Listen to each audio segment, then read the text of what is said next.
Bismillahirrahmanirrahim. Assalamualaikum warahmatullahi wabarakatuh. Alhamdulillah. Wassalatu wassalamu ala rasulillah wa ala alihi wa sahbihi wa mawalah. Subhanaka la ilma lana illa ma'alamtana innaka antal alimul hakim. Rabbi shrah li sadri wa yassir li amri wahlul uqdatan min lisani yafqahu qawli. Allahumma salli ala Muhammad wa ala alihi wa sahbihi wa mawalah. Pemirsa yang dirahmati Allah Subhanahu wa taala, pertama mari kita panjatkan puji dan syukur kehadirat Allah Subhanahu wa taala atas segala nikmat dan karunia-Nya kepada kita sehingga kita masih bisa berjumpa dengan Syahrul Mubarak, salah satu bulan yang dirindukan oleh seluruh umat manusia, wabil khusus kaum muslimin. Ramadan adalah bulan yang senantiasa kita merindukannya. Kita rindu akan datangnya Ramadan. Kenapa kita umat Islam rindu dengan Ramadan? Karena Ramadan adalah bulan yang dapat menghapus semua perbuatan dosa-dosa kita yang pernah kita lakukan. Teristimewa dosa-dosa kecil khususnya, bukan dosa-dosa besar. Makanya setiap kali Ramadan datang, umat Islam itu mulai dari kecil, remaja, dewasa, orang tua, mereka ini sangat bergembira akan datangnya bulan Ramadan. Makanya setiap Ramadan kali datang, kita umat Islam selalu menyelenggarakan dengan berbagai kegiatan. Kenapa? Karena kegembiraan itu ada alasannya. Bahkan baginda Nabi kita Muhammad sallallahu alaihi wasallam dalam sebuah hadisnya menyatakan barang siapa yang bergembira akan datangnya bulan suci Ramadan, maka Allah Ta'ala akan mengharamkan padanya tubuhnya dijilat api neraka. Masya Allah, ini bulan yang paling mulia, bulan yang sangat kita rindukan. Sejak kapan kita rindukan, bahkan jauh-jauh sebelumnya Rasulullah sallallahu alaihi wasallam telah mengajarkan kepada kita dengan satu doa, di mana kita berdoa untuk memohon kepada Allah bisa diperjumpakan dengan Ramadan.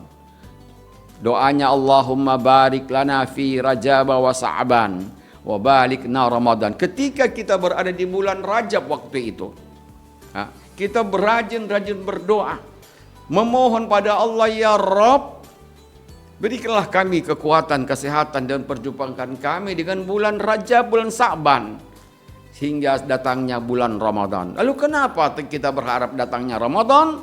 Karena Ramadan itu akan menghapus semua dosa-dosa yang kita lakukan bila mana kita melaksanakan ibadah puasa dengan sebaik-baiknya, dengan sebagaimana tuntutan agama Allah Subhanahu wa taala. Maka mari kita sambut Ramadan dengan penuh riang gembira. Karena Ramadan ini datang mungkin bagi kita dalam tanda kutip, mungkin bagi kita adalah Ramadan yang terakhir. Kenapa saya bilang Ramadan yang terakhir? Besok.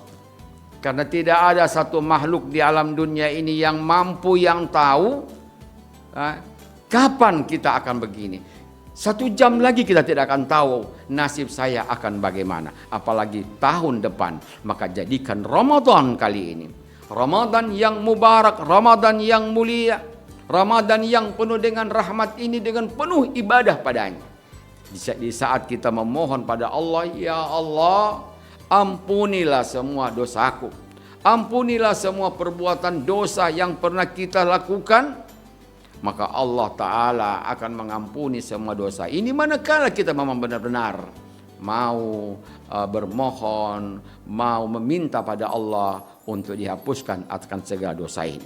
Tetapi mereka yang tidak akan diampuni dosanya dan mereka juga tidak akan diterima puasanya, ada 3 golongan manusia yang tidak dapat diterima puasanya.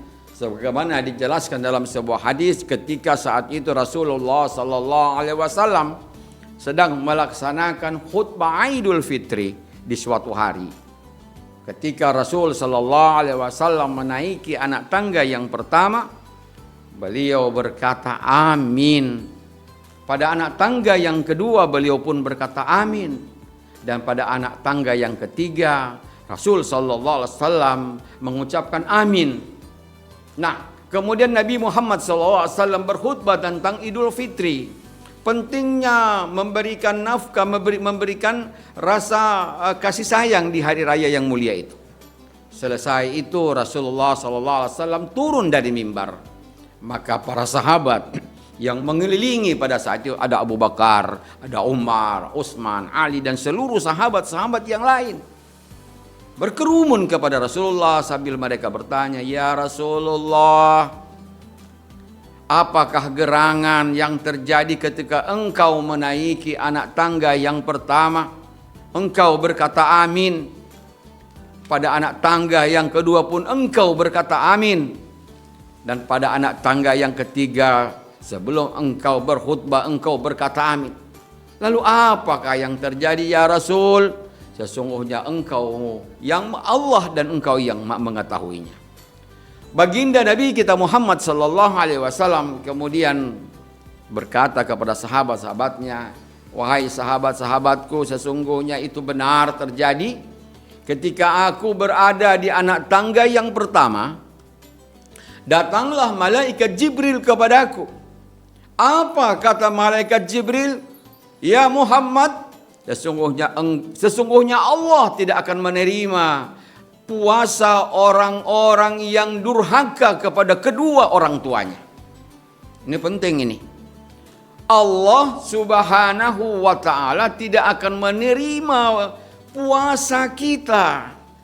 Meskipun puasa kita itu sudah dengan penuh segala-galanya.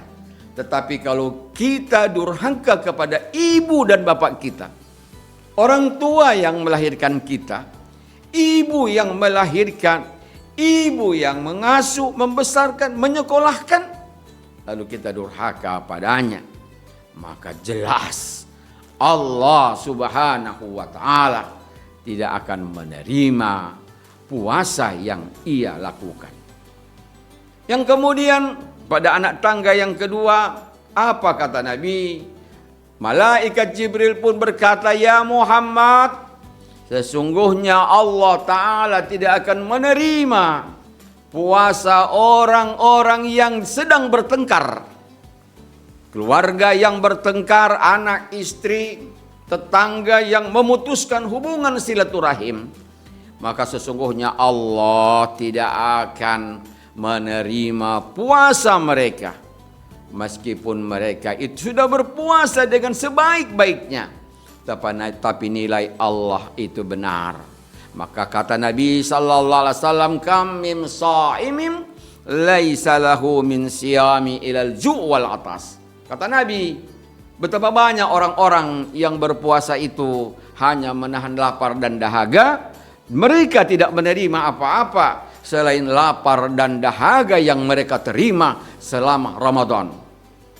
Pemirsa yang dirahmati Allah, ancaman-ancaman yang Rasul sallallahu alaihi wasallam berikan ini menjadi contoh kepada kita umatnya agar mari di dalam Ramadan nanti kita benar-benar memanfaatkan waktu ini.